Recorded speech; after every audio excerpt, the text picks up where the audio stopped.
കഴിഞ്ഞ 30 വർഷമായി സ്വപ്നം കാണുകയാണ് ഒരു കുടുംബം സ്വന്തം വീട്ടിലേക്കുള്ള വഴിക്ക് വേണ്ടി. കഴിഞ്ഞ 25 വർഷമായി അനുഭവിക്കുന്ന ദുരിതയാത്രയ്ക്ക് എന്ന് അവസാനമുണ്ടാകുമെന്ന് കാത്തിരിക്കുകയാണ് അരയ്ക്കുതാഴെ ചലനശേഷി നഷ്ടപ്പെട്ട ശ്രീലേഷും 3 സഹോദരങ്ങളും അടങ്ങുന്ന കുടുംബം. തലശ്ശേരി എരഞ്ഞോളി പഞ്ചായത്തിലെ മാണിക്കോത്ത് പള്ളിക്ക് സമീപമാണ് ശ്രീജേഷും 3 സഹോദരങ്ങളും അടങ്ങുന്ന കുടുംബം വർഷങ്ങളായി താമസിച്ചു വരുന്നത്. അറവിലാണ്ടി വീട്ടിൽ ആൺമക്കളും ഏക സഹോദരിയുമടക്കം 5 പേരടങ്ങുന്ന കുടുംബം കഴിഞ്ഞ 30 വർഷമായി ഇവിടെ താമസിച്ചു വരുന്നുണ്ട്. എന്നാൽ ജന്മനാൽ അസുഖബാധിതനായി അരയ്ക്കുതാഴെ ചലനശേഷി നഷ്ടപ്പെട്ട ശ്രീജേഷിന്റെ അനുജൻ 35 വയസ്സുകാരൻ ഗണേഷിന് വീടിന് പുറത്തേക്കുള്ള ഇടവഴി യാത്ര ഇന്നും ദുസ്സഹനീയമായി തുടരുകയാണ്. അറവിലാണ്ടി വീട്ടിൽ നിന്നും ഒന്ന് പുറത്തേക്കിറങ്ങാനോ തിരിച്ചു വരാനോ മതിയായ വാഹന സൗകര്യമുള്ള വഴിയായിരുന്നു ഈ സഹോദരങ്ങളുടെ ജീവിത സ്വപ്നം.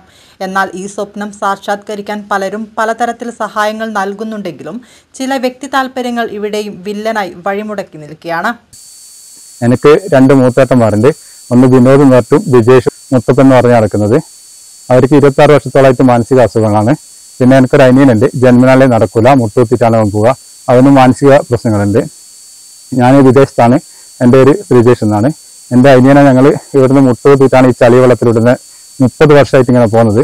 ഞാനിപ്പോൾ വന്നിട്ട് കലക്ടർക്കും ബന്ധപ്പെട്ട ആൾക്ക് പരാതി കൊടുത്തിട്ടുണ്ട്. പക്ഷെ എനിക്ക് ഇവിടുന്ന് ഒരു ബന്ധപ്പെട്ടൊരു മറുപടി ഇതുവരെ വന്നിട്ടില്ല. ഏട്ടന്മാർ 3 പേര് മാത്രമാണ് ഇവിടെ വീട്ടിലുണ്ടാകുക.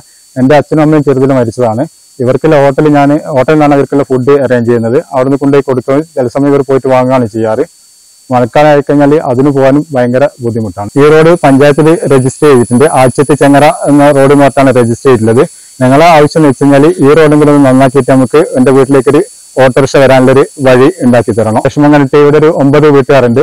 അങ്ങനെ 9 വീട്ടുകാരും കൂടിയിട്ട് പൈസ എടുത്തിട്ട് നമ്മൾ ഒരു ചെറിയൊരു ഇടവഴിയായിരുന്നു, അത് നിർത്തിയിട്ട് നമ്മളൊരു റോഡിന്റെ ഒരു മാതൃക ആക്കിയിട്ടുണ്ട്. ഇനി റോഡിന് വേണ്ടിയിട്ട് ഒരു 4 ലക്ഷത്തോളം വേണ്ടി വരും. എന്ന് വെച്ചാൽ കുറെ കുന്ന് ഇടിച്ച് താത്തിയിട്ട് വരണം, 2 സൈഡും കെട്ടണം. ഈ റോഡ് എൻ്റെ വീട്ടിൽ നിന്ന് ഏകദേശം ഒരു 500 മീറ്ററോളം ദൂരത്തിലാണ് നിൽക്കുന്നത്.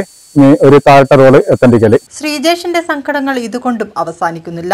ഗണേഷ് ജന്മനാൽ അസുഖബാധിതനാണെങ്കിൽ മറ്റു 2 സഹോദരങ്ങളായ 49-കാരൻ വിനോദും 48-കാരൻ വിജേഷും കഴിഞ്ഞ 26 വർഷമായി മാനസികാസ്വാസ്ഥ്യം നേരിടുകയാണ്. കെട്ടിടത്തൊഴിലാളിയായിരുന്ന വിനോദ് കെട്ടിടത്തിന് മുകളിൽ നിന്നും വീണുണ്ടായ അപകടത്തെ തുടർന്നും തെങ്ങുകയറ്റ തൊഴിലാളിയായിരുന്ന വിജേഷ് തെങ്ങിൽ നിന്നും വീണുണ്ടായ അപകടത്തെ തുടർന്നുമാണ് ഇന്ന് ഈ ദുരിതം അനുഭവിക്കുന്നത്. ഇവർക്കെല്ലാം ഏക ആശ്രയമായ ശ്രീജേഷ് വിദേശത്തായിരുന്നെങ്കിലും സഹോദരങ്ങൾക്കായി വീട്ടിലേക്കുള്ള വഴിക്ക് വേണ്ടി വിദേശത്തെ ജോലി പോലും ഉപേക്ഷിച്ചിരിക്കുകയാണ്. ഞാനിപ്പോൾ വന്നിട്ട് ഒരു 3 മാസമായി.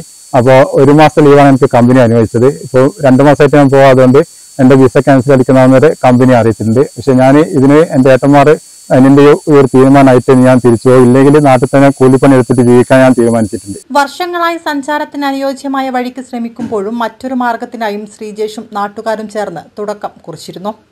വീടോട് ചേർന്ന മറ്റൊരു ഇടവഴി നികത്തി സഞ്ചാരയോഗ്യമാക്കാനായിരുന്നു ശ്രമം. എന്നാൽ 3 ലക്ഷത്തിൽ പരം രൂപ ചിലവഴിച്ചെങ്കിലും എങ്ങും എത്തിയില്ല. ഇതാവട്ടെ 500 മീറ്ററോളം ദൂരവുമുണ്ട്. പഞ്ചായത്തിൽ ഈ വഴി ആദ്യത്തെ ചെങ്ങര റോഡ് എന്ന് രജിസ്റ്റർ ചെയ്തിട്ടുണ്ടെന്നും ശ്രീജേഷ് പറയുന്നു. എന്നെങ്കിലും വീടിന് മുന്നിൽ ടാർ ചെയ്ത റോഡ് വരുമെന്നും അതിലൂടെ തന്റെ സ്വപ്നമായ ഇലക്ട്രിക് വീൽ ചെയറിൽ സഞ്ചരിക്കുമെന്ന പ്രതീക്ഷയോടെ വഴിവക്കിൽ കണ്ണും നട്ട് കാത്തിരിക്കുകയാണ് ഗണേഷ്.